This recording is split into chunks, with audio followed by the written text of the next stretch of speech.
Hey there, this is Jesse Johnson, and I'm just going to be starting up with a new book. This is The Princess Bride, S. Morgenstern's classic tale of true love and high adventure, as presented by William Goldman. This is the introduction to the 30-year anniversary edition. Until a couple of weeks ago, this introduction would have been real short. Why are you buying this book, is what I would have said, or more accurately, this edition of this book. Buy the 25th anniversary version, I would have told you. It's got a long intro by yours truly, where I explain a lot about the Morgenstern estate and the horrible legal problems I've had with them. That version is still out there, and what you are interested in is the same thing that I am interested in. Namely, at last, getting Buttercup's Baby published. I would also have gone on to tell you that there is nothing to report on that front. Same old, same old. Well, that was then, as they say.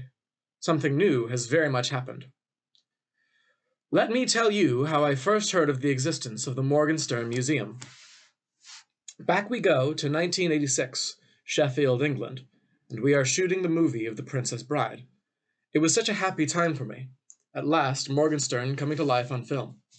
I had written the screenplay for it first over a decade before, but it had never been picked up, as they say out there, till then. I ordinarily did not like being on movie sets.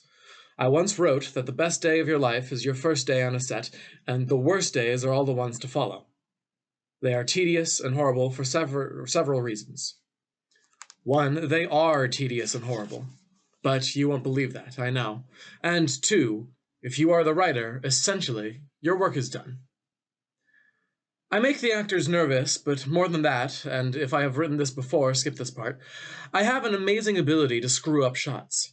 I hide on the sets out of the way when the camera rolls, but I cannot tell you how often the director, just as he is about to start, sees where I am and asks me to please move because I'm standing in the exact spot where the shot will end. A few days before the day I'm about to tell you about, we were shooting The Fire Swamp, and there is a moment in the movie where Cary Elwes, or Wesley, starts to lead Robin Wright, Buttercup, through it. Now, I know what is going to happen. There's a flame spurt and her dress catches on fire. Why am I so smart? Because Morgenstern wrote it. I adapted it for the novel, and used it in every draft of the screenplay, of which, believe me, there were many. Okay, I'm standing there on the set of The Fire Swamp, and Rob Reiner goes, "Action, Cary!" And here they come into view. Those two wonderful actors, and I am watching from a corner of the set, and he leads her forward, one step, another step, at which point there is a flame spurt and her dress catches on fire. At which point, so humiliating, I start to shout, "Her dress is on fire! Her dress is on fire!" totally destroying the shot. Rob yells, "Cut!" turns to me, and in a voice I can still hear, he says with all the patience he can muster, "Bill, it's supposed to catch on fire." I think I came up with something real smart like, "I knew that, sorry," and hid. Okay, now you can start reading again. The next night we were shooting outside, the attack on the castle, and it was cold. Bitter, British cold. The whole crew was bundled up, but the wind cut in on us aft anyway. I remember it was as cold as any time I'd ever been on a movie set. Everyone was freezing. Except Andre. I have no way to explain this, but Andre never got cold. Maybe it's a giant thing, I never asked him. But he was sitting there that night in the tights he wore, and all he had on top was a very thin towel across his shoulders. Of course, it never made it all the way across his shoulders, being a normal-sized towel. And as we talked, and I mean this now, dozens of people would walk up to him, say hello, and then ask if they could get him a coat or a blanket or anything else to keep him warm, and he would always say, "No, boss. Thank you, boss. I'm fine," and go back to talking to me. I just loved being around him. I'm starting my 5th decade of movie madness, and he was by far the most popular figure on any film set I ever knew. A bunch of us, Billy Crystal I think was one, used to spitball about doing a TV series for Andre, so he could cut down the 300-plus days a year of travel wrestling required. I think it was going to be called something like Here Comes Andre, and it was going to be about a wrestler who decided he'd had enough and got a job as a babysitter. Kids went nuts over him. Whenever I'd walk into the fire swamp set, there he'd be, one kid on his head, a couple on each shoulder, one in each hand. They were the children of people who worked on the movie, and they would all sit there in silence, watching the shoot. Bill? It is now freezing that night, and I could tell from his tone we were entering into difficult terrain. I took a long peek before continuing. How do you think? So far is my physic. I told him the truth, which is that I had written the part for him. Back in 41, when my father first read the Morgenstern to me, I naturally had no idea that movies were written. They were just these things I loved going to at the Alcyon. Later, when I got into the business and adapted this for the silver screen, I had no idea who should play Fezzik if the movie ever actually happened. Then, one night on the tube, there Andre was wrestling. He was young then, I don't think much over 25. Helen, my wife then, the world-famous shrink, and I are watching the tube in bed. Or rather, I am watching the tube. Helen is translating one of her books into French. I screamed, Helen, my God, look, Fezzik! She knew what I was talking about, knew how important a movie of Morgenstern was to me, understood how many times it had come close, how upset I was that it seemingly never would happen. She had tried on occasion to get me to deal with the reality, which was that the movie might not get made. I think she started to make that pitch again, but then she saw the look in my eyes as I watched Andre slaughter a bunch of bad guys. He'll be great, she said, trying very hard to assure me. And here I was, a decade plus later, chatting with this amusing Frenchman who I will envision now and forever with little kids climbing all over him. Your Fezzik is wonderful, I said. And it was. Yes, his French accent was a trifle thick, but once you got used to it, no problem. I have worked very hard to be so. This is much more deeper part than Bigfoot. One of his only other non-wrestling roles was when he had played Bigfoot years before on, I think, a $6 million man. I do very much research for my car. I realized right off that car was Andre for character. What research exactly? I figured he was going to tell me he'd read the French edition several times. I climbed the cliffs. The cliffs of insanity? I was stunned. You cannot imagine how steep they are. Oh, oui, many times, up and down, up and down. But, Andre, what if you had fallen? I was very scared the first time, but then I know this. Fezzik would never sleep. Suddenly, it was like I was engaged in a conversation with Lee Strasberg. And I fight the groups, too. Fezzik fights the groups. I fight the groups. Was good. And then he said the crucial thing. Have you visited the museum? Me is réserve there. I said I didn't know which museum he was talking about. For the next little while, Andre told me. But did I go? Did not. Never went to Florin, never thought much about it. No, not true. I did think about it, but I didn't visit for one reason. I was afraid the place would disappoint me. My first trip was when Stephen King more or less sent me there while I was researching the first chapter of Buttercup's Baby. For an explanation, take a look at the intro to the 25th anniversary edition. You'll understand a lot more when you've read that. It's included here, on page XXIX, along with the actual chapter of Buttercup's Baby, which you'll find at the end of the reprinting of The Princess Bride. That first trip, I spent several days both in Florin City and the surrounding countryside. Ran around like mad, saw an amazing amount of stuff, but the museum was closed for renovations during my stay. Figured I'd catch it next time, whenever that might turn out to be. Turned out to be a lot sooner than I thought. Probably you know this, since my name was in the papers all over the world recently. I won the Grandfather of the Year award again. I was so far in front they decided to retire the cup. Some old guy in India claimed I spoiled Willie, but sour grapes are, as they say. His 10th biggie was coming up on the outside, a great opportunity for me to go overboard on a present, and I was visiting my son, Jason, and his wife, Peggy, the other night for dinner, so I asked for hints. Usually, they have lists of stuff. Not this time. They both got weird, muttered, "You'll come up with something," changed the subject.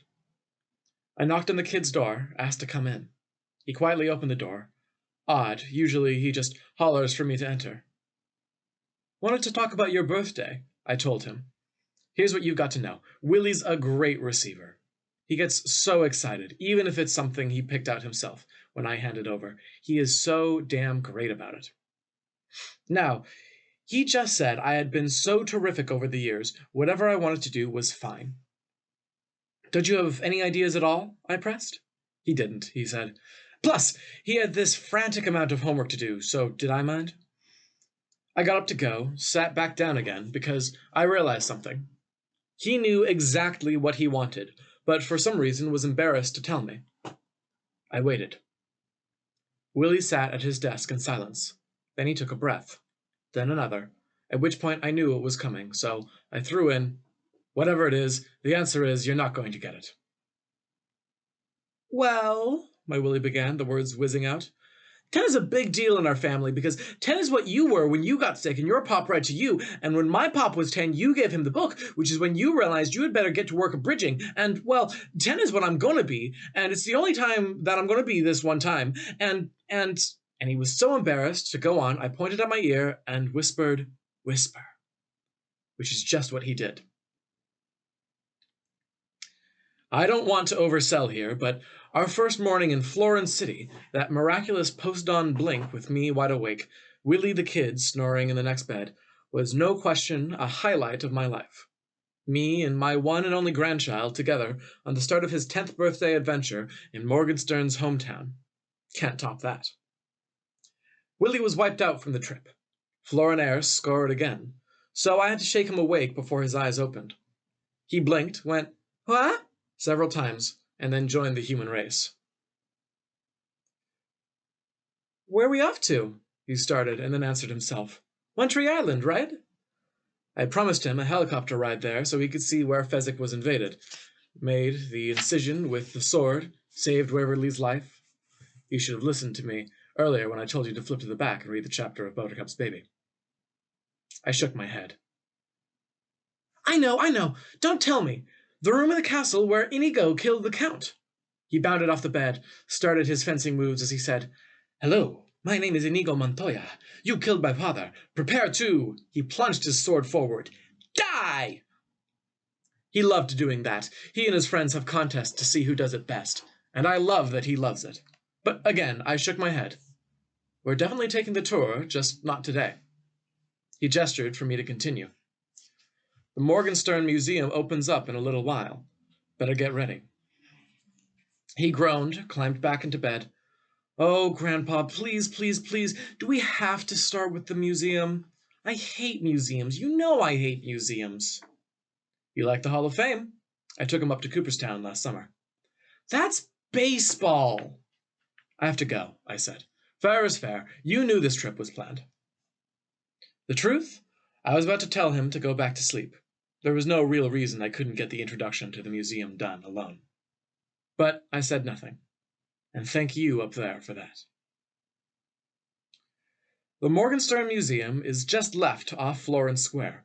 It's a lovely old mansion, dating from who knows how far back, and by the time we got there, Willie was excited again, his usual state, bopping ahead of me on the sidewalk. He held the door open for me, bowed me through. Then he went, "Oh my God," and stopped dead, because in front of him, in the center of the stately old room, in a large and beautifully lit glass case, there it was, the six-fingered sword.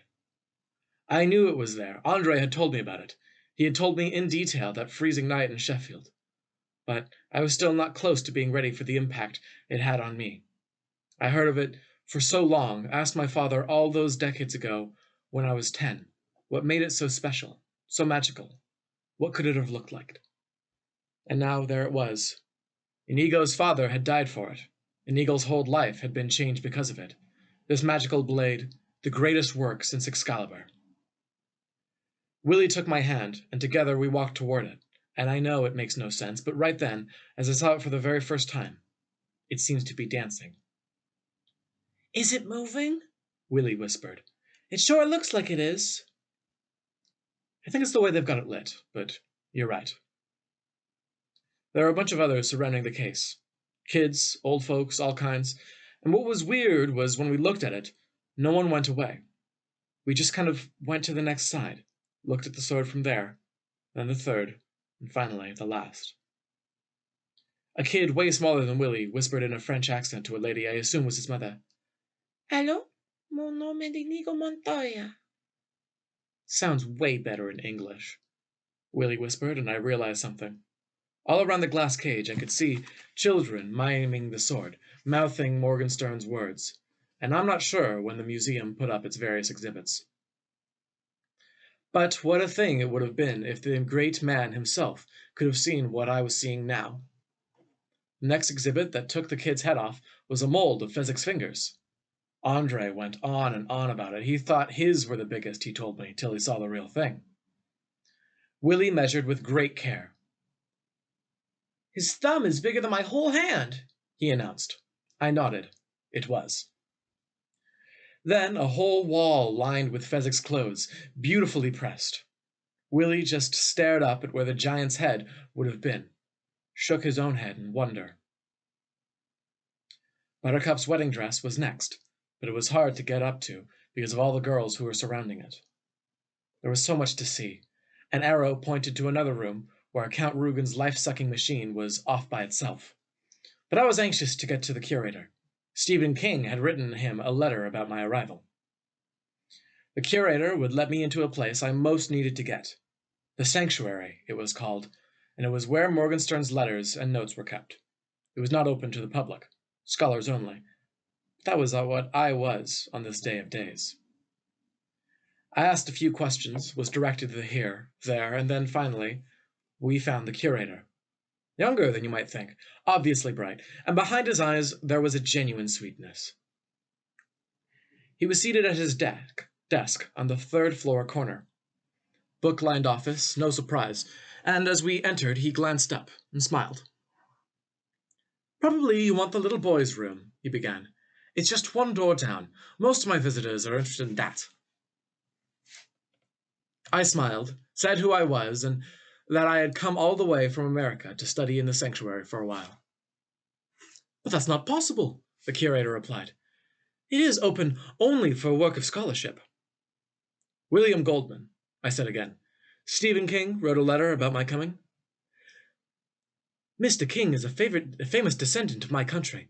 Of that there can be no question. But there is no letter. You must know this about me. I can be very paranoid at moments like this. The next is true. When I was a judge at Cannes Film Festival, I was invited to a formal dinner party. It was a big deal for me. My marriage was collapsing. I was going to be alone in the world for the first time since forever, and I got to the party where everyone spoke all kinds of languages, few of them English. There were 3 round tables set up, fortunately with place cards, and when we were told it was time to sit down, I left my place alone in the corner and went whizzing around the first table. No place card with my name on it. I zoomed to the second table, make my circuit, no me. Now, as I began the third and last table, my paranoia set in, because I knew there would be no place card with my name on it. I could still see myself breaking into a light sweat as I realized my name would not be there. Can you imagine anyone so nuts? Guess what? There was no place card with my name on it at the third table either. Turned out to be a hostess screw-up. That is a true story. Okay, I started to go to pieces. Had I imagined that King would write the letter? No, I had not imagined it. He told me he wanted a really authentic Buttercup baby. That's why I had come all this way. But then I thought, why didn't he just give me the damn note and let me present it personally?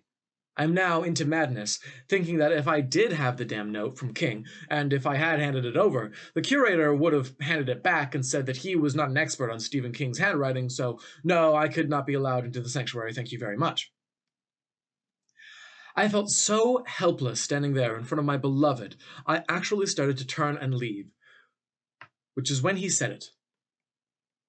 Grandpa, it's a mistake. Call him up. I hate cell phones, but I'd gotten an international job for the trip. We had called Jason and Peggy on it last night when we got to the hotel. So I dialed King in Maine, got through, explained the situation. He was great.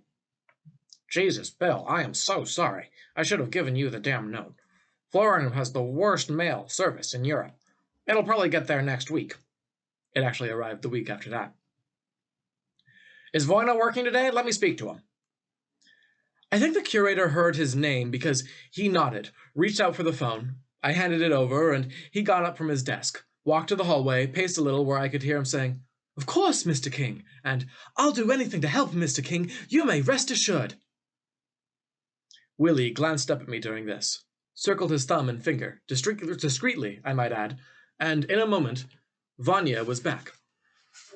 He indicated for us to follow, muttering, "What can I tell you? The mails, you know." I told him I was just happy to get it straightened out. "It's so embarrassing for me, Mr. Goldman. Stephen King told me who you were." I should have been braced for what was coming. The "were" should have gotten me already. Then the killer sentence. "You know, I've read several of your books. I used to be something of a fan. You were a wonderful writer, once. It shouldn't have hit me so hard, but I know why it did, because I was afraid it was true. I had done some decent stuff, but that was in the long ago, another country. It's one of the reasons I was so looking forward to immersing myself in Buttercup's baby. The Princess Bride had made me want to be a novelist. I was hoping that this Morgenstern would help me become a novelist again." Then Willie was shouting, "He's still wonderful!" "Shh, it's okay," I told him. "It really is." He looked at me, and I tried to hide, but I know he saw what was behind my eyes. The evil Vanya led us a few more steps, swung open a door, gestured inside, left us. Then we were alone in the sanctuary. Willie was still steaming. "I hate that guy." You'd think I didn't want to hug him for that. But I restrained myself, just muttered, "Time for a little work." Started studying the room. Not particularly big. Thousands of letters, all categorized, family photo albums, each picture with writing underneath, explaining the meaning behind the shots. The notebooks were what I had hoped for. Morgenstern was known for his meticulous nature, but while I was getting my bearings, I studied the photo albums, trying to get a sense of what his life was like while he was in his writing prime. Then I heard Willie say the most remarkable thing. "Did you know Count Rugen killed Inigo?" I turned to him. "What are you talking about?" He pointed to the notebook that he had pulled down from a shelf and started reading. "This morning I woke with the thought that Rugen should indeed kill Inigo. I realized that I lose the, 'Hello, my name is Inigo Montoya,' and I would miss that, but if Inigo did die here, then Wesley would have to conquer both Humperdinck and Rugen. All this while so recently murdered, and remember, please, that Wesley is your main hero." By this time we were seated at a table, looking at the Princess Bride diary. Who knew such a thing existed? What a miracle. I sat there in Morgenstern's sanctuary with my grandson, while memories of my father flooded back, reading to me with his limited English, changing my life forever. Willie turned the page, started reading again. "I have decided Inigo must not die. I was up half the night, and finally I tried to write the scene where he kills Rugen, saying that line over and over again, until finally he cries, 'I want my father back, you son of a bitch.' And when I wrote those words, I realized what I wanted most on earth, so that I cannot have, is my own father back. So Inigo will triumph and live, and Wesley will have to be content in just besting Humperdinck." Willie looked up from the diary. "Wow, he almost screwed up his own book." I nodded, thinking back, wondering if I had ever had those kinds of thoughts. I remember I hated killing Butch and Sundance, but I had to, because in real life they had gone the way I wrote it. But I couldn't change history, just for a happy ending. But now here he was, Morgenstern, the man who had so much to do with his life, doing the first thing I ever disapproved of. He was contemplating changing history, and that bothered me. Look, it has been hundreds of years since Florin was a European power. But it mattered once, as all truth matters. If you read books on their history, as I have, you know that yes, there was a Vanzini, though it has never been proved to be most academian satisfaction that he was a hunchback. One leg shorter, yes, that we know. Sicilian, yes, that we know. And yes, he hired Fezzik and Inigo, and Fezzik set records, some of them still remarkable, in the world of Turkish wrestling. And Inigo Montoya is still thought of as being the greatest fencer in history. Read any book on the art of steel. Okay, Vizzini hired them. You know why. They didn't succeed. Man in Black stopped them. Buttercup lived. Now to the crucial point. Inigo killed Count Rugen. That is Florini's history. I was in the room where the evil noble died. There is, again, dispute among experts on just where in the room the death took place. I don't care personally if he was near the billiard table in a distant corner. But you cannot reverse history for the sake of your story and have Inigo die like that. Die like a failure. After all he had gone through to revenge his father. Skip around, I said to my companion. What's the next main thing he talks about? Willie went on another couple of pages, stopped, groaned. Shakespeare, he said. Do I have to? I gestured for him to continue with Morgenstern. I was pacing most of the night, thinking of when I was a child and my father took me to Denmark, to Elsinore Castle, and told me that right here within these walls was where the greatest drama of all took place, Hamlet. In the Icelandic saga, his name was Amleth. And went on to explain how his uncle murdered his father by poison, later married his mother, and how I would love to read that when I was a bit more wise. And Shakespeare used that as a bit of history, made it great, but he did not basically alter it for his needs. He did not, for example, have Hamlet die a failure, as I almost did having Inigo lose to the evil Rugen. Shame on me for almost doing that. Inigo deserves his place in our history. Wesley is the greatest hero we have. I must not cheapen his triumphs. I pledged to take better care in the future. You will never know how much better I felt at that moment. Then, suddenly, amazingly, it was lunchtime. We'd been sitting there for over 2 hours, slowly turning the pages of the journal. Didn't get even a tenth of the way through. I wish we could take it to the hotel, Willie said, but he knew that was impossible. There were signs on the walls saying sternly in any number of languages that nothing could be removed from the room, and there were no exceptions. You didn't see a Buttercup's baby journal? I asked. I didn't. He shook his head. There weren't that many journals. Maybe he didn't write one. He went to the journal shelf, put the Princess Bride back. Maybe I'll ask Vanya. He could have it in his desk or something. Grandpa, I don't think that's very smart. One little question. How can that hurt? Now he gave me a look. Willie the kid did. What? Don't talk to that guy. Don't give him a chance to say anything else to you. He was right. We left the sanctuary, left the museum, started to find a place to eat, but it was chilly, and Willie had worn a jacket, but he'd left his heaviest coat back in the room, and he wanted to go there, so we did. I lay down on my bed while Willie, still with his jacket on, went to the bedroom. Came out after a long while, went to the living room part of the suite, puttered around a minute, then called out to me, Grandpa? Whoever could you be referring to? He never liked it when I was childish. Yuck, yuck, yuck. Grandpa, what?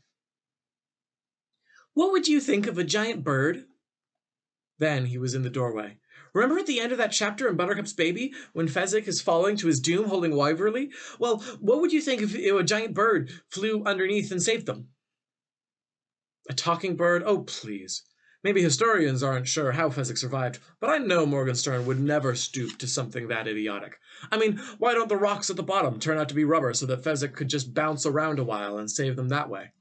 That would be just as much sensible. Yeah, Mr. Smart Guy. He darted out of sight for a moment, and then was back, reading. I wish I had thought about how I was going to save Fezzik before he dove off the cliff. He could have just reached out and grabbed Waverly at the last minute. Why do I get myself in these situations? It's my Hamlet problem all over again. How much can the truth be manipulated in the name of art? Now Willie turned the page.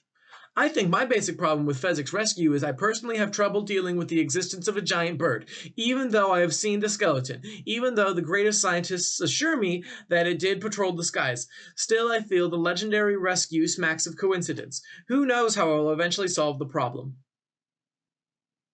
I was out of bed before he finished, stared at what he was reading from.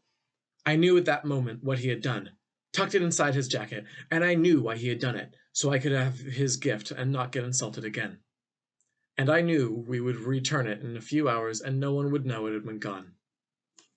I carefully took it from him, glanced through, saw I would learn about Wesley's childhood before he became the farm boy, and Fezzik's great love affair, and Inigo's heartbreak, and Buttercup's nightmares that started coming true, and Miracle Max's memory problems, and the hungriest monster in the sea who discovers that humans, tasty humans, are living on One Tree Island. I held Buttercup's journal in my hand. What a thing. Now all I had to do was turn the page. And if you, dear reader, as we used to say, turn the page, what befalls you? Only the introduction to the 25th anniversary edition, which you've hopefully glanced at already, followed by my good parts version of The Princess Bride, and the one and only finished abridged chapter of Buttercup's Baby. But do not, please, despair. I have never worked harder than I have these past days, sometimes alone, sometimes with the Wonder Child, who is nuttier for me, to complete my research and finish the book than you are. I don't make promises anymore, but I make this promise to you, the same one I made to Willie when I took him to Fezzik's grave. Andre had gone years before.